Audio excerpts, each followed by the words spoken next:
Nella lezione di oggi affronteremo l'avanguardia dell'espressionismo, un linguaggio artistico che ritroviamo appunto nella cultura europea. All'origine dell'espressionismo sicuramente possiamo rintracciare la pittura di Van Gogh, di Munch, di Ensor e si aggiunge ad essi anche una sorta di primitivismo.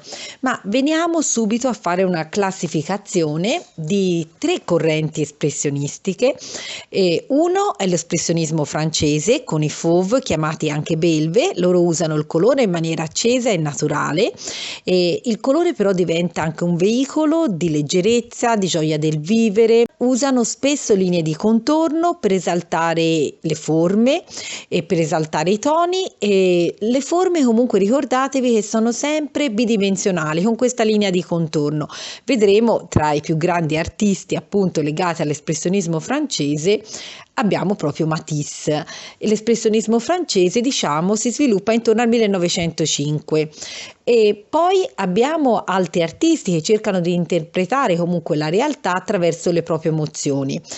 L'espressionismo austriaco, per esempio, in Austria si sviluppa un tipo di impressionismo che è un po' diverso da quello francese, perché qui si preferisce indagare l'inconscio e quindi affrontare temi che sono legati per esempio anche alla sessualità, e si fa uso del disegno per catturare l'attenzione dello spettatore. Tra i maggiori interpreti sicuramente abbiamo Egon Schiele, appunto, che usa un disegno molto espressivo, delle pose molto audaci, e lo vedremo appunto quando tratteremo quest'artista. Poi abbiamo l'espressionismo tedesco, che si sviluppa anche questo dal 1905 fino al 1913, chiamato Il Ponte, Der Bruch. Le opere qui, in questo caso l'espressionismo, attraverso i pittori espressionisti, attraverso le loro opere, esprimono proprio il disagio, il tormento, e criticano la società con una deformazione dell'immagine, usando colori molto violenti, contrasti di colori. Il maggiore esponente in questo caso è Kirchner. Usa colori appunto, dicevo, violenti, una linea spezzata, si va verso una deformazione, un allontanamento, perché la realtà in un certo senso non è la realtà che piace agli impressionisti o a tutta la cultura che abbiamo visto fino adesso, no? E quindi si esprime proprio la solitudine, la nevrosi dell'uomo moderno. Cominciamo subito, per esempio, con la figura di Matisse. Matisse è un artista, francese. Nasce nel 1969, studia giurisprudenza a Parigi, ma una malattia lo fece avvicinare però alla pittura, e trascorse poi nel sud della Francia una vita nella serenità anche di un ambiente familiare. Morirà poi a Nizza nel 1954.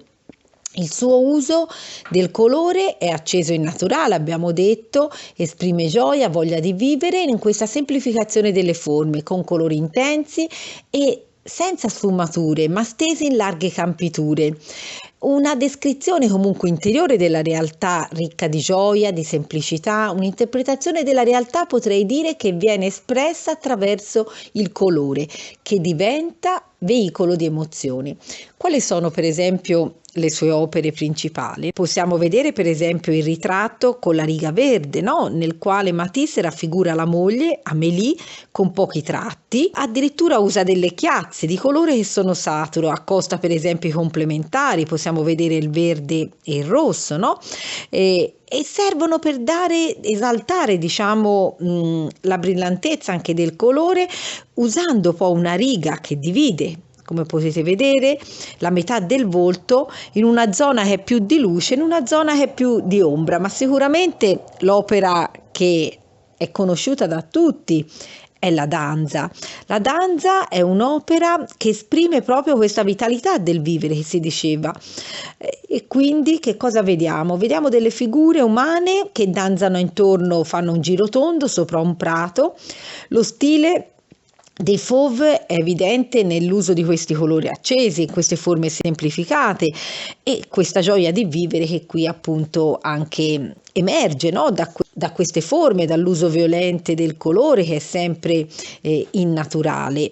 E i Fauve, quindi, potete ricordarvi, sono un gruppo di artisti che espone, considerate, in una sala del Salon d'Automne nel 1905, e usano il colore, ricordatevelo, in modo trasgressivo, eseguendo anche un disegno che è molto semplificato, potrei dire rudimentale, per cercare proprio un'espressività del colore nella sua stesura, no? Con figure semplici e prive anche di dettagli anatomici, e quindi l'uso di trasgredire attraverso i colori che vengono accostati in maniera selvaggia. Da qui proprio il termine, diciamo, di fauve, no? Che vuol dire selvaggi. Poi possiamo considerare la figura di Egon Schiele. Egon Schiele è un artista dell'espressionismo austriaco che interpreta la realtà attraverso le emozioni, e le sue opere sono soprattutto ritratti, autoritratti, con pose, lo vedremo, audaci, e questo sicuramente gli provocò anche l'arresto e la condanna per diffusione anche di immagini che vennero considerate immorali.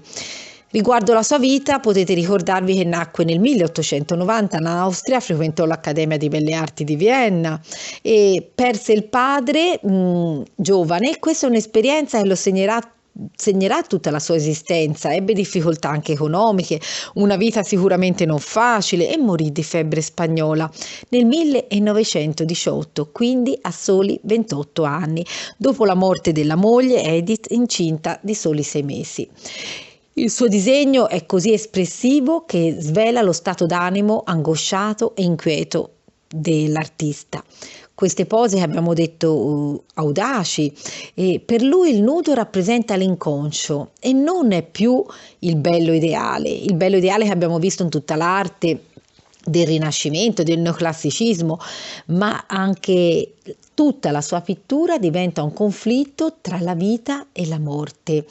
Ci sono tante opere legate a quest'artista che possiamo considerare, e sicuramente la linea nervosa è quella che emerge, no? Lui era ossessionato dalla figura umana, che raffigura in decine di autoritratti nei quali si trasforma proprio il suo fisico giovane e sano in un corpo invece che diventa sempre più scheletrico. La prevalenza di questa linea fa apparire nodose tutte le sue articolazioni, esprimendo diciamo non più la vitalità ma soltanto questa sofferenza. Per esempio uno dei dipinti suoi famosi è la madre morta, no?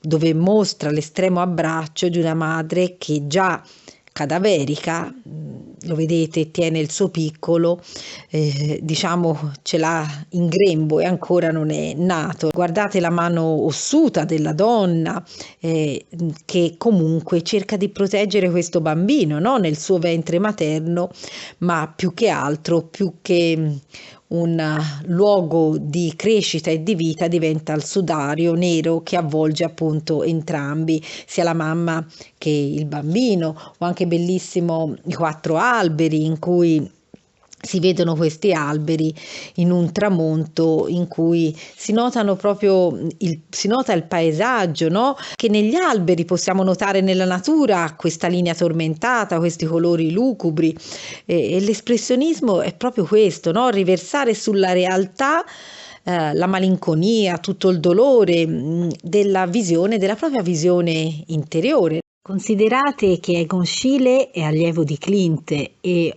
adesso il mondo di lustrini dorato che aveva caratterizzato tutta la pittura di Klimt viene messo da parte, e infatti il brutto, il tormento è più utile a rappresentare il mondo che stanno vivendo questi artisti.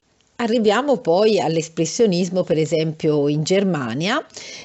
L'artista dell'espressionismo tedesco è Kirchner, e interpreta la realtà, dicevamo, attraverso l'emozione. Lui nasce in Germania nel 1880, dal 1901 al 1905 studierà architettura a Dresda, e nel 1905 fonda proprio il gruppo Der Bruck, il ponte.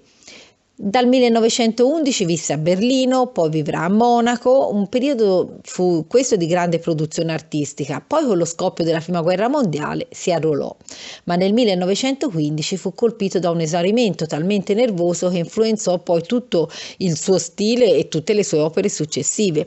Nel 1937, pensate, nel 1937 centinaia delle sue opere furono sequestrate e esposte alla mostra nazista di arte degenerata. Questi avvenimenti, a cui si aggiunse anche una forte aggravarsi delle sue condizioni fisiche, lo portarono a un forte shock e morì suicida infatti nel 1938 in Svizzera.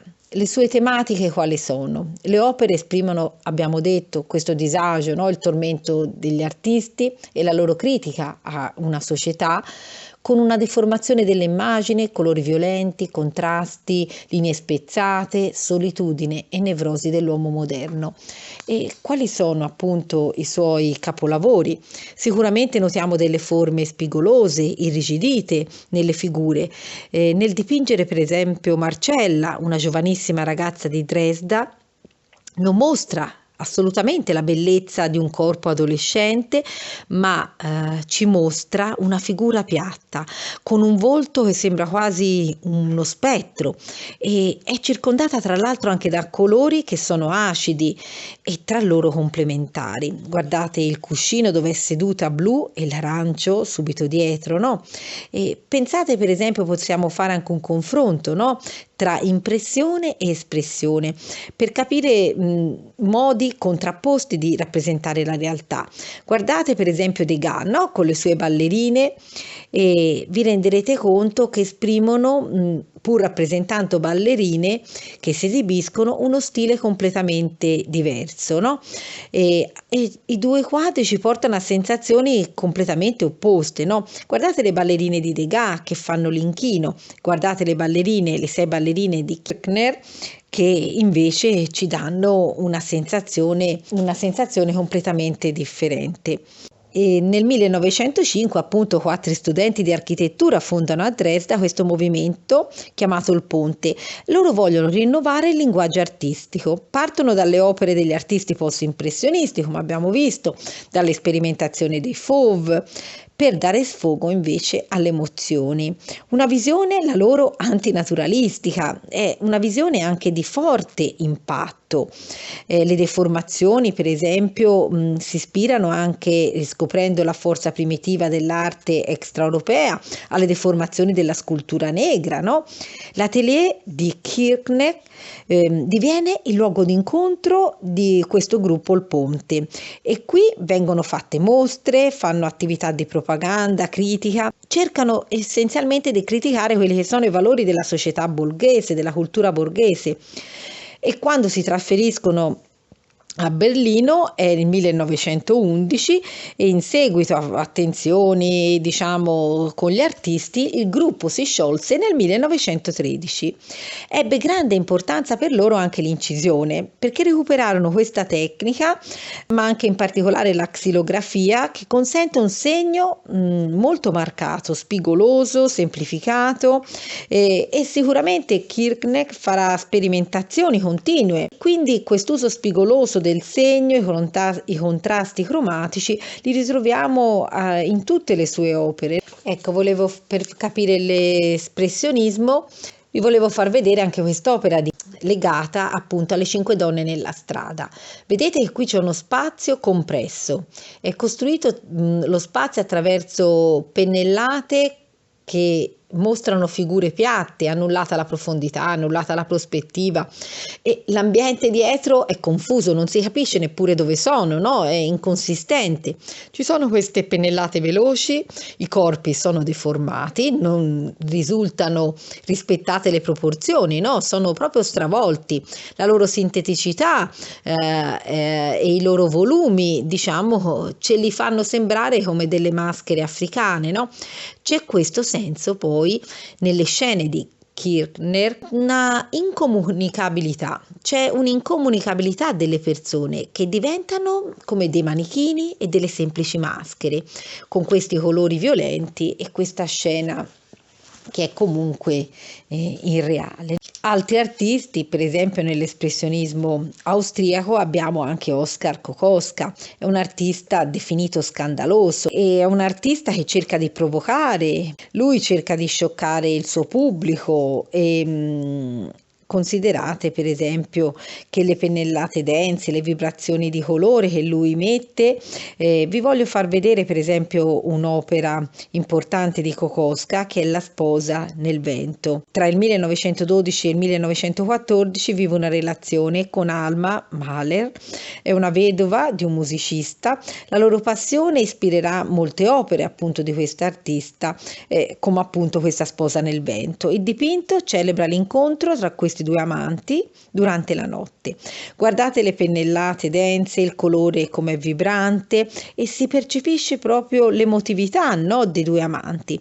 Però il sonno della donna, che appare comunque sereno, stride con l'espressione impaurita di quest'uomo. Ci dimostra Kokoschka di saper rappresentare l'uomo interiore, no? Soprattutto nei ritratti, e gli verrà dato l'appellativo, sapete di come? Di squartatore d'anime da parte della critica del tempo. Termino con l'autoritratto con mano sul viso, dove la testa appare girata verso lo spettatore, la mano, guardate, sta toccando una guancia e mostra proprio il disagio che lo affligge dopo l'esperienza vissuta della guerra. Guardate, i tratti sono irregolari nel volto, deformato, e sottolinea questo sguardo smarrito dell'uomo che ha vissuto appunto, che andrà incontro alle più grandi guerre mondiali.